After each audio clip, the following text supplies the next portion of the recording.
Welcome to Board Game Binge, the place where we bring you bite-sized, bingeable board game content from across the industry. I'm your host, James Staley, and in this episode, we're chatting with Dave from Coozies Games, a company full of fun and laughter started by two cousins. Their first game, By the Vote, successfully funded on Kickstarter in September. Dave, welcome to the Binge. How you doing?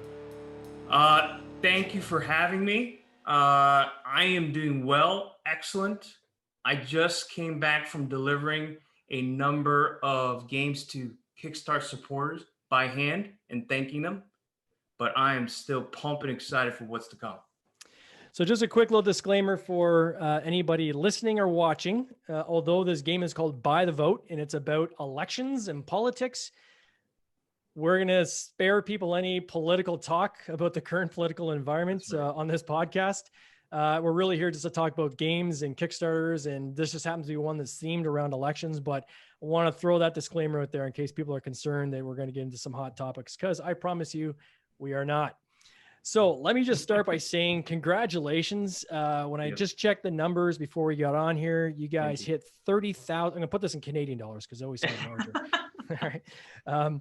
So $30,000 you guys raised on a goal of 11,000. So whatever that worked out to be in American, maybe it's like 25,000, something like that. 706 backers, quite a number of backers. And this looks like a fun little game. I think just from all the videos and so forth I watched on this, I guess you can best describe this as kind of a little bit of social deduction. There's betting involved. It's like a betting game all around kind of this umbrella of the current electoral system, right? You're trying to become president and you're trying to get the most electoral votes. So can you take us through kind of the essence of how this game works? Can you explain this game as in simple terms as possible? Sure. So 2 to 5 players or 2 to 5 candidates are running for president of the United States. And you go through rounds and rounds of bidding on state cards to collect electoral votes. There's 2 pieces now. Part 1, you try to win your party's nominee to become the leading candidate. Then you and a running mate or the second place person need to have a collective score of 270 or more to actually become president and vice president. So a tad of cooperation with a lot of competition, just like the way the system is. So how does that play out with 2 players? So you're obviously one versus the other. Are you playing then the roles of, the 2 candidates then in that regard, or how does that work? Yes, in a 2-player setting, it is modified. As you can imagine, when the field of candidates is not crowded versus when it is crowded. Sorry, I had to throw that in there. When it's not crowded, when it's 2 players, heads up, it has to be, one person has to get to 270.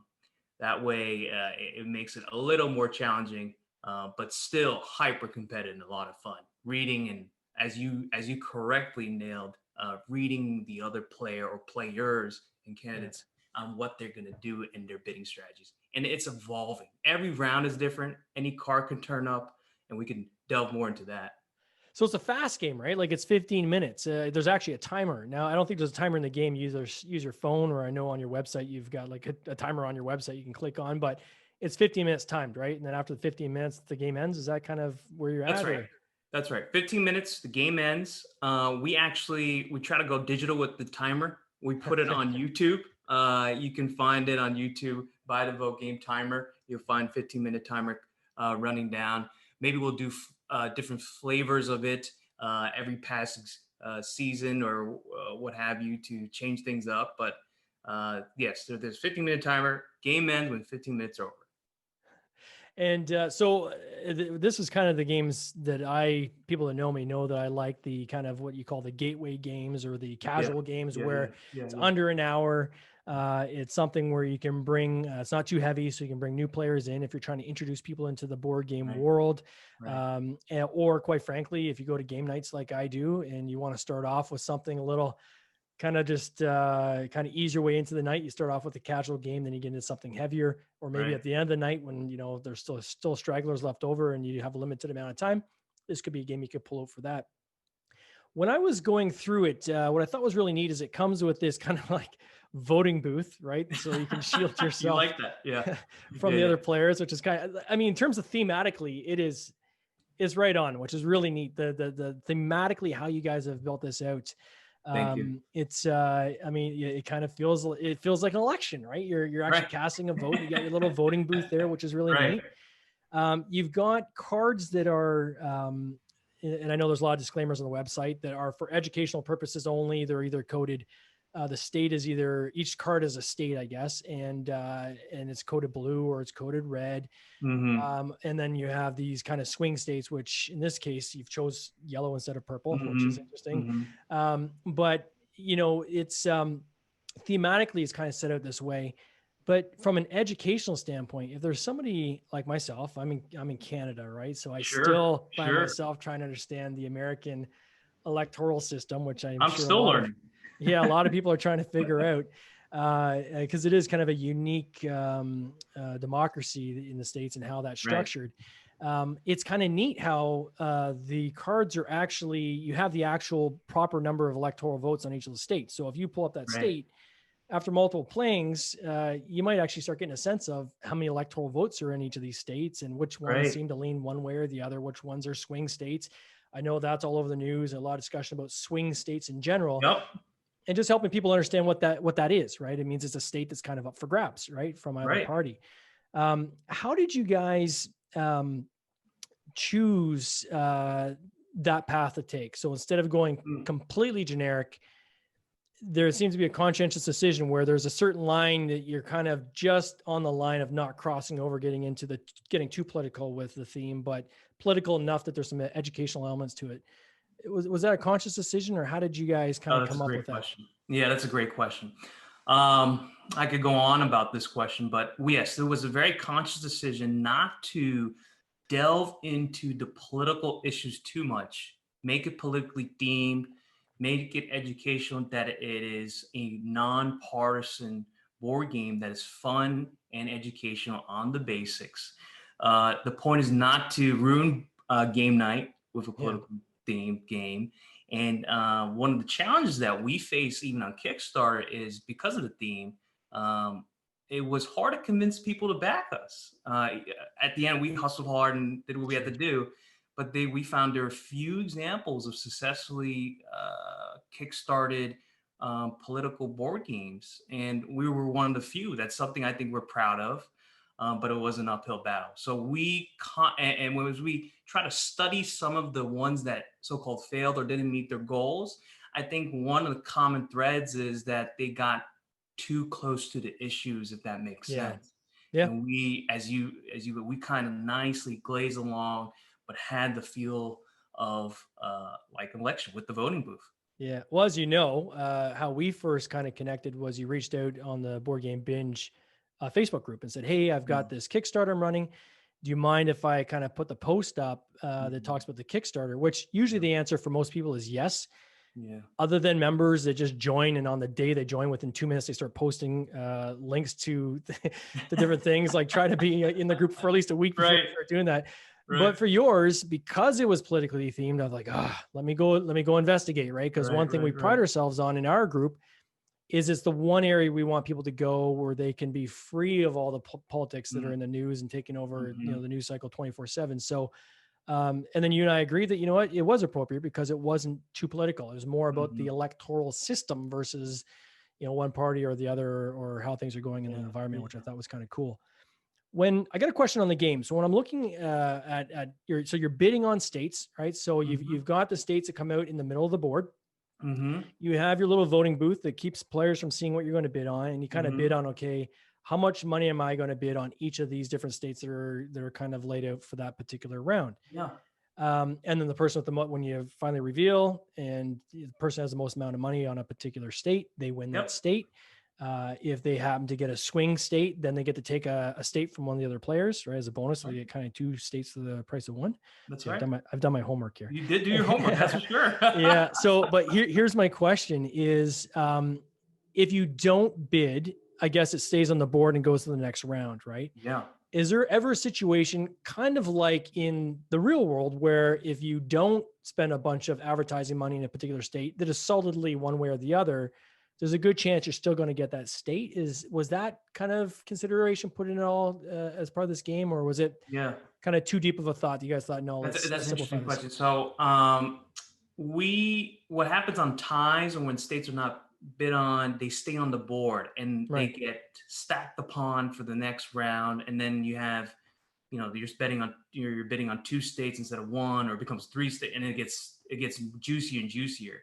And so for each passing round, what that does is it rejiggers the value of certain states or stacked upon states that you're betting on. And there's also interesting dynamics depending on who you're playing against, where if someone sees a huge state like California and thinks, oh, everyone else is going to bid on it, and no one bids on it, and it gets stacked upon the next round, New York stacks upon a California, and then everyone goes crazy on the next round for it. So there's interesting dynamics that happen, where if you so-called forget about California, they don't spend your advertising dollars to campaign in California, it might just slip to the next round and it still might be up for grabs. Maybe the other guy grabs it. That's an interesting point. How did you guys get into this? So it's you and your cousin Justin started Coozies Games. Yeah. You're one of many cousins, I guess. There's a massive group of you, and I guess this has always been kind of part of your life. How did you guys get into this? Can you talk a little bit about the genesis of this whole thing? Yeah. It started with Justin bringing back board games to family events and gatherings, Thanksgiving, Christmas, grandma's birthday, that kind of thing. Sure. And cousins playing board games together. And then after years go by, just say, oh, I have an idea for a board game.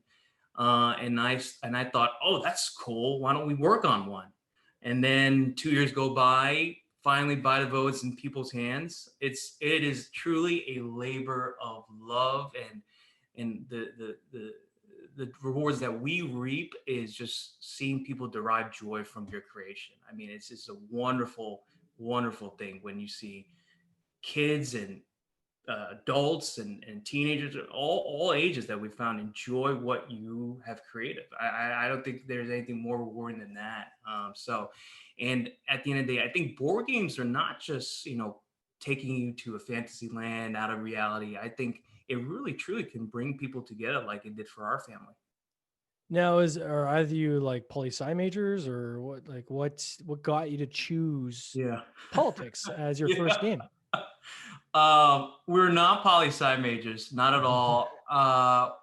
Well, so there is a broader social mission that we're trying to help teachers teach the basics of the U.S. election system in schools to students. When we've talked to teachers, they said that it is really challenging to teach what we think one of the most important civics lessons to kids, is because it's either perceived as boring or stigmatized. And so create something that's fun and quick and easy that kids can enjoy, their parents can enjoy, and hardcore gamers can enjoy as a filler game, as you mentioned from the beginning. So that was the genesis. So there's this overarching goal here of a social mission too that we care deeply about, and we're actually spending a lot of our time, besides fulfilling and doing logistics, figuring out how to communicate with teachers. That's cool. And so on that note, because I was thinking about this kind of coming into this, this interview, is what percentage of your backers are Americans versus out of country? Let's see. 70, 80%, 75%. Yeah. 70% Americans. Canadians make up the next 15, believe it or not. Oh, we always do. Right? Then UK, then the rest of Europe and Australia. Got it. So Well, you're we also restricted to, we tried to restrict it to the US, Canada, and the UK, but then we got a lot of inbounds from other countries that we were very surprised about, actually. Yeah, it seems to be the split with Kickstarter where there's usually the home country. So if you're launching in the States, then you're going to see, more than 60% of your pledges are going to come from the US, Yeah. then probably next Canada, then across the pond. And you get the flip. If you're launching a game and you're in the UK, you're going to see 65% is going to be Europe, and then kind of Yeah. the rest is spread around the rest of the country. Right. The one thing that I really like about this is that on the actual cards themselves, there Yeah. for the states, there's a little map, All right.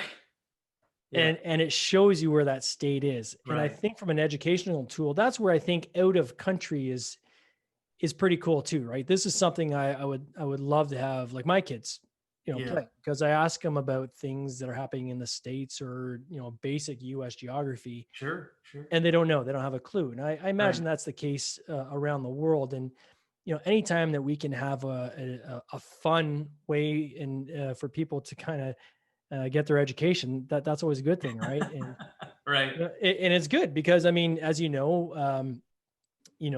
American media permeates the globe, That's right? right. So when Right. someone's talking about different states, even outside the political context, Right. right? Right. Just in general, having the next kind of generation of playing games and so forth, have in the back of the mind, oh, I know where that is. Yeah, yeah. I remember seeing on the map. I have a general idea what they're talking about. So Yeah. I think that's pretty cool. How old are your kids? Oh, well, I got two teenage girls now, 16 and 17. Oh, wow. Wow. Yeah, You so look it's young. yeah, I always get that. I got a young face. Oil of All right. Olay That's twice a great. day. So talk to me a little bit about the Kickstarter learning you've had in this process. So Oh, great. 30,000 is a pretty decent, Yeah. funding that you've received here. How Yeah. did you go about this campaign? Was there any kind of social media tools you used, or what was your kind of base Yeah. way to generate your? Yeah. Yeah. I'm an open kimono on this.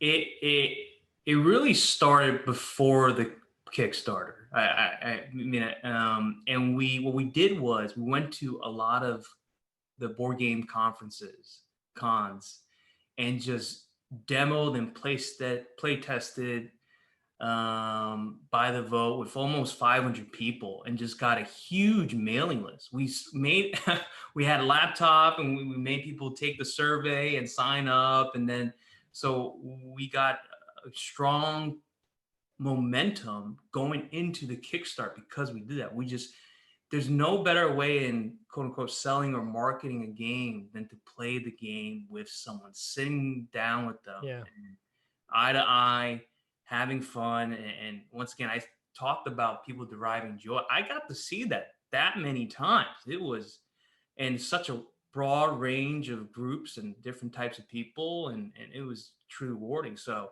I think it was easier for By the Vote specific because it was a 3 minute to learn game, 15-minute to play. And Yeah. so we were at cons, we were stopping random people say, hey, you got 15 minutes, you got 15 minutes.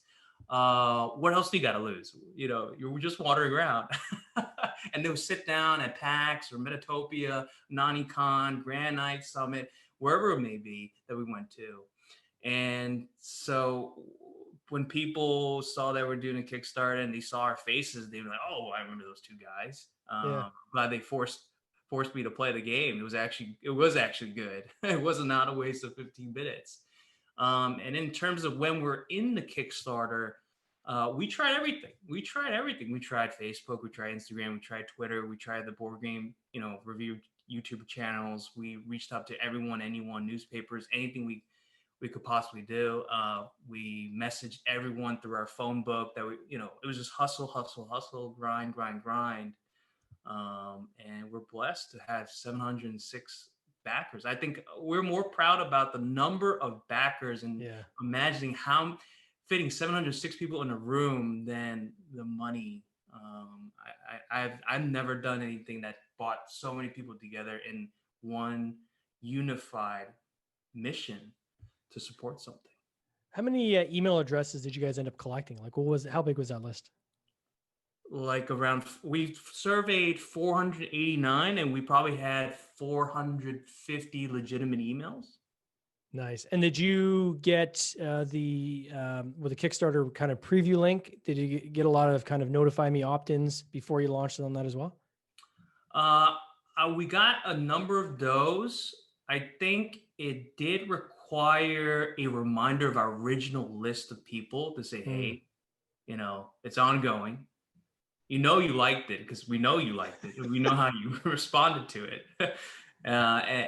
So the service response was 4.3 stars out of 5. 96% will play again, and 86% will recommend it to a friend out of 489 service respondents. So that's not just friends and family. You run out of friends and family real quick at 489. Oh, yeah. So it was real, and it was random people.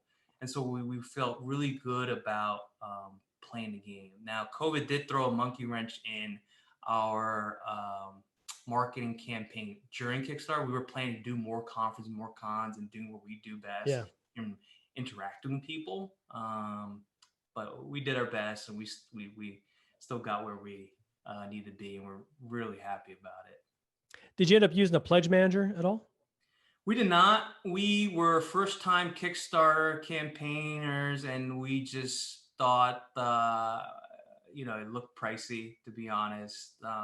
Why couldn't we do it ourselves? We now know that it's, a big headache to do ourselves, but here we are doing it. And like I said, we spent this whole weekend delivering about almost 70 games to people in the tri-state area. So once again, we're really big into that kind of physical, close interaction, one-on-one kind of interaction with our supporters, because we obviously would not be doing this without them.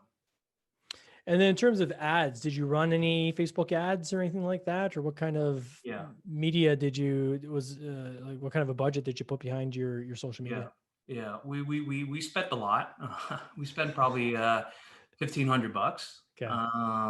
We spent a lot on Facebook, and at a certain point, we were combating the issue that we were getting blocked for putting up political ads, even though brands are not political. Yeah. Okay. Yeah. We have to explain to Facebook, Instagram, Twitter, etc., that we are trying to market a board game. Yeah. And in the beginning, they understood and reversed their decisions. And then towards the end, they just had a full blanketed ban, no matter what you are, who you are, what you're doing. It's a ban. But we still managed to spend a decent amount of coin. And did it work? Did you find that the ads pulled in? Like, was there, a return on that investment? Or? Yeah. I think the conversion rate is probably something 1 to 3%. It is quite low. I think it's because we are first timers with no name, no previous track record. So it's hard to say if there's any general brand value build. I would recommend, if anyone else launching Kickstarter that for the first time or maybe second time, it's trying to get out to those cons. I think those are the best way to interact with people that could potentially back you. And where did you have this manufactured? Manufactured. Where did you have it manufactured? Oh, we talked to 9 manufacturers, including one in the United States. We ended up deciding with going with Wingo. I don't know if you heard of them. They're based out of China. Okay. They've done a pretty good job in producing a quality game, I would say, and a fair price. And how did you find them? Was it just like through like an Alibaba, or was it reaching out based on referrals, or how did you choose that manufacturer? We talked to other board game creators and designers that have gone through the process, and then it was a decision between kind of quality and also communication and price. So triangulating the three in the Goldilocks situation. Sure. Happy to help any of your listeners on going through that decision making. That's a whole nother segment. Oh yeah. If you were to look back and do this all over again, what would you have done differently? Yeah. Not done a political themed game. I've I've been told by more than a number of folks, why didn't you just rebrand them, with cats and dogs or something? Yeah. You would have killed. You would have done more than 30,000. And I was like, yeah, I hear you, but look, there's a greater social mission that once again we really care about, and we're really trying hard, reaching out to students and teachers, stay-at-home parents, principals, and trying to help increase voter participation for generations to come in our very, very small little way. Yeah. Well, it's very So no regrets. No yeah. regrets. So where do you guys go from here? What's like, is there like a 2.0 version of this game? Are you going to Yeah. update the artwork as swing states and things like that kind of continue to evolve, or Yeah. what's the plan from here? Yeah, you nailed it. We would have to, when the census comes out, we would have to update it probably every, going into every election cycle. We would have to come out with a version, maybe a throwback 1960s JFK version or something like that, to see where the states were back then. And also bringing out expansion packs and really power up cards. There could be interesting wrinkles that be thrown in, where the so-called the lesson continues, where this is the basics and there's more add-ons to how much you can learn about the U.S. election system. You could really complicate this if you really wanted to. Yeah, keep leveling it up. Can you see yourselves doing another game outside of this? Like, do you have other game ideas you guys have been working on? Or? Yeah. Justin is prolific with ideas. I try to hold him back from trying to focus on what we have. We have more ideas than time. We have more ideas than time. So is Coozies going to be a juggernaut at some point, or is it this is kind of your toe in the water and you guys will kind of keep the day jobs while you're kind of doing this on the side, or what's the plan there? I think if we could, in an ideal utopian world, we would do this full time. I noticed I said in the beginning that it's truly about it's a labor of love. When you factor in everything, considering the time, the effort put into it, you're not going into this industry, at least my opinion, to pay for all the bills. Sure. Maybe if you have 10 titles, maybe you can, but certainly not just one. And Juggernaut, that is certainly ambitious, but who knows? We're going to keep trying. I mean, we envision doing this for decades to come. And by 20 years from now, we're going to have 5 iterations of this. And maybe this would be a core mainstay classic of when the game to pull out when U.S. elections are coming about. Maybe it'll be a Canadian version next. We could work on that together. You might need some help. Yeah. Well, hey, I just want to say thank you so much, Dave, for coming on this podcast. It's been educational. Your game is certainly educational for those who want to learn about how the election works, which I think is pretty cool. And I wish you guys all the best with this game. I'm sure it's just going to keep getting more popular as it goes. More people hear about it. Appreciate it. Thank you so much for having me, and go binge. Thanks a lot. You take care. Cheers. All right. Take care. This has been an episode of the Board Game Binge podcast, hosted by James Staley, produced by James Staley and Mike Bruner, with original music by Nick Smith. If you would like to watch these interviews live, simply join the Facebook group Board Game Binge, and you'll get access to live interviews, giveaways, and interesting board game content from across the industry. I can't wait for you to join us. See you next time.